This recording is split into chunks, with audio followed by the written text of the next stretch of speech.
Two Kinds from the Joy Luck Club, Amy Tan, Part 2. A few weeks later, Old Chong and my mother conspired to have me play in a talent show which would be held in a church hall. By then, my parents had saved up enough to buy me a secondhand piano, a black Wurlitzer spinet with a scarred bench. It was a showpiece of our living room. For the talent show, I was to play a piece called Pleading Child from Schumann's Scenes from Childhood. It was a simple, moody piece that sounded more difficult than it was. I was supposed to memorize the whole thing, playing the repeat parts twice to make the piece sound longer. But I dawdled over it, playing a few bars and then cheating, looking up to see what notes followed.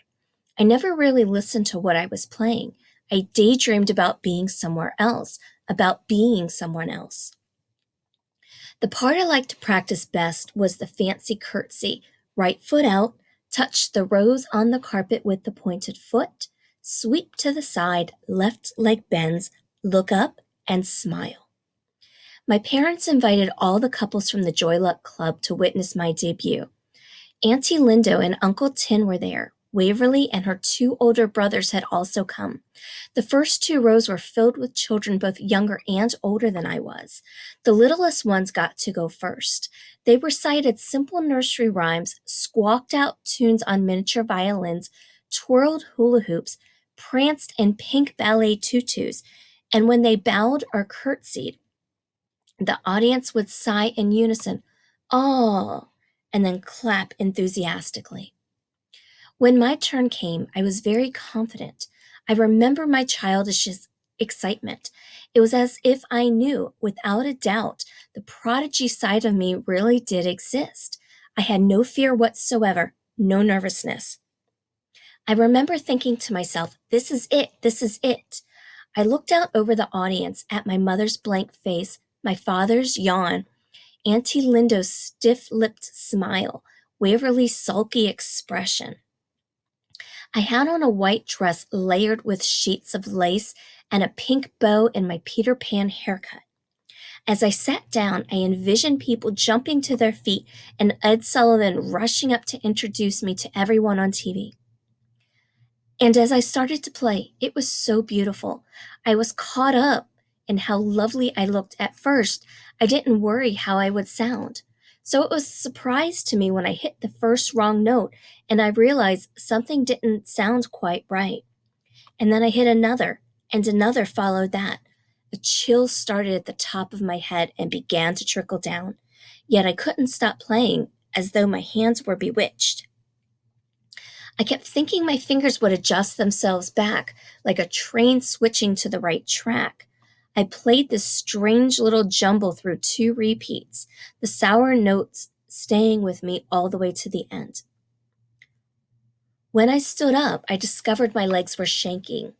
Maybe I had just been nervous, and the audience, like old Chong, had seen me go through the right motions and had not heard anything wrong at all. I swept my right foot out, went down on my knee, looked up, and smiled.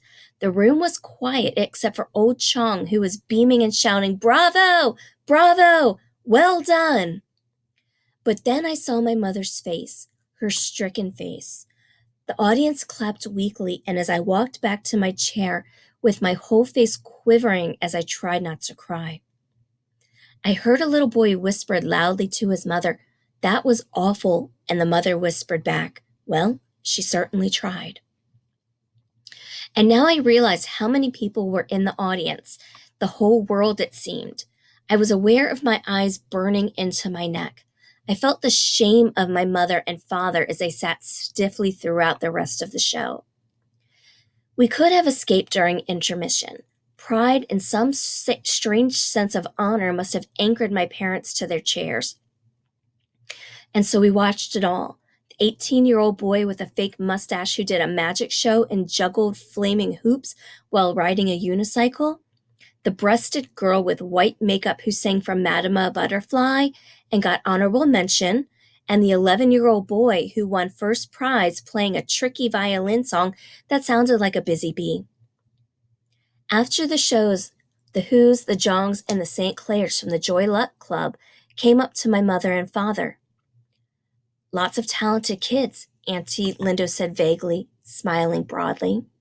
That was something else, said my father, and I wondered if he was referring to me in a humorous way or whether he even remembered what I had done. Waver looked at me and shrugged her shoulders. You aren't a genius like me, she said, matter of factly. And if I hadn't felt so bad, I would have pulled her braids and punched her stomach. But my mother's expression was what devastated me. A quiet, blank look that said she had lost everything. I felt the same way, and it seemed as if everybody were now coming up like gawkers at the scene of an accident to see what parts were actually missing.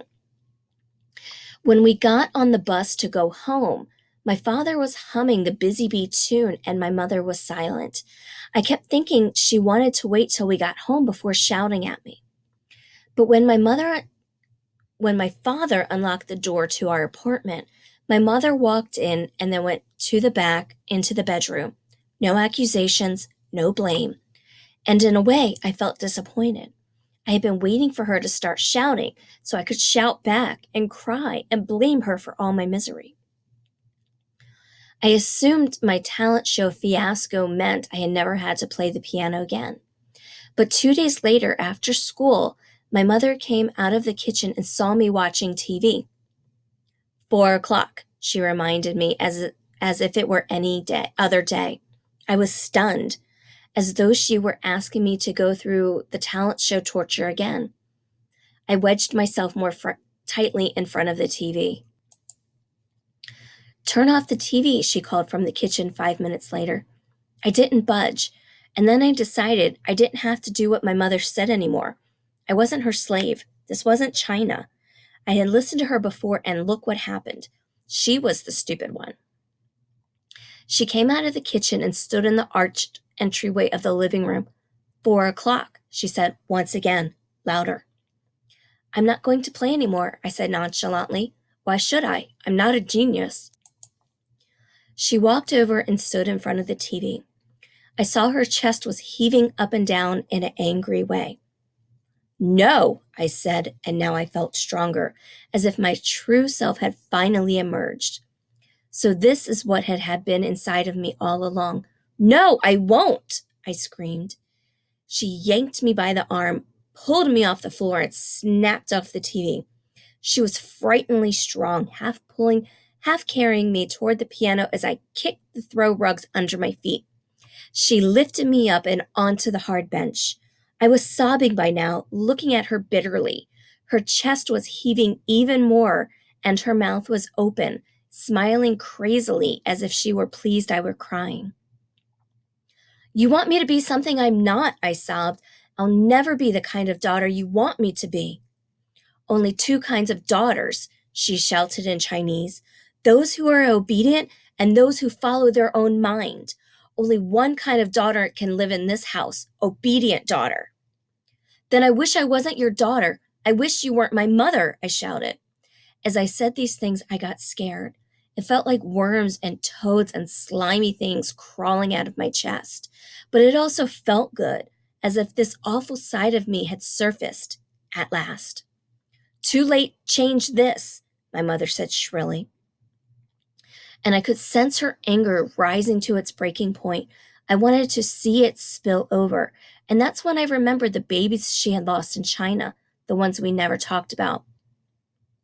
Then I wish I had never been born, I shouted.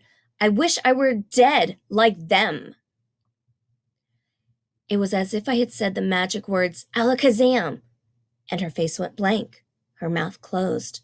Her arms went slack, and she backed out of the room, stunned, as if she were blowing away like a small brown leaf, thin, brittle, lifeless. It was not the only disappointment my mother felt in me. And the years followed. I failed her so many times, each time asserting my own will, my own right to fall short of expectations. I didn't get straight A's. I didn't become class president. I didn't get into Stanford. I dropped out of college. For unlike my mother, I did not believe I could be anything I wanted to be. I can only be me. And for all those years, we never talked about the disaster at the recital or my terrible accusations afterward at the piano bench. All that remained unchecked, like a betrayal that was now unspeakable. So I never found a way to ask her why she had hoped for something so large that failure was inevitable. And even worse, I never asked her what frightened me the most. Why had she given up hope? For after our struggle at the piano, she never mentioned my playing again. The lesson stopped. The lid to the piano was closed, shutting out the dust, my misery, and her dreams. So she surprised me. A few years ago, she offered to give me the piano for my 30th birthday. I had not played in all those years. I saw the offer as a sign of forgiveness, a tremendous burden removed. Are you sure? I asked shyly. Won't you and Dad miss it? No, this is your piano, she said firmly. Always your piano. You only one can play. Well, I probably can't play anymore, I said. It's been years. You pick up fast, said my mother, as if she knew this was certain. You have natural talent. You could have been genius if you want to. No, I couldn't. You just not trying, said my mother, and she was neither angry nor sad. She said it as if to announce a fact that could never be disproved. Take it, she said. But I didn't at first. It was enough that she had offered it to me. And after that, every time I saw it in my parents' living room, standing in front of the bay windows, it made me feel proud, as if it were a shiny trophy I had won back. Last week, I sent a tuner over to my parents' apartment and had the piano reconditioned for purely sentimental reasons. My mother had died a few months before, and I had been getting things in order for my father, a little bit at a time. I put the jewelry in special silk pouches, the sweaters she had knitted in yellow, pink, bright orange, all the colors I hated. I had put those in moth proof boxes. I found some old Chinese silk dresses, the kind with little slits up the side. I rubbed the old silk against my skin, then wrapped them in tissue and decided to take them home with me. After I had the piano tuned, I opened the lid and touched the keys. It sounded even richer than I remembered. Really, it was a very good piano. Inside the bench were the same exercise notes with handwritten scales, the same secondhand music books with their covers held together with yellow tape. I opened up the Schumann book to the dark little piece I had played at the recital. It was on the left-hand side of the page called Pleading Child. It looked more difficult than I remembered. I played a few bars, surprised at how easily the notes came back to me. For the first time, or so it seemed, I noticed the piece on the right-hand side. It was called Perfectly Contented. I tried to play this one as well. It had a lighter melody but the same flowing rhythm and turned out to be quite easy. Pleading Child was shorter but slower. Perfectly Contented was longer but faster. And after I played them both a few times, I realized they were two halves of the same song.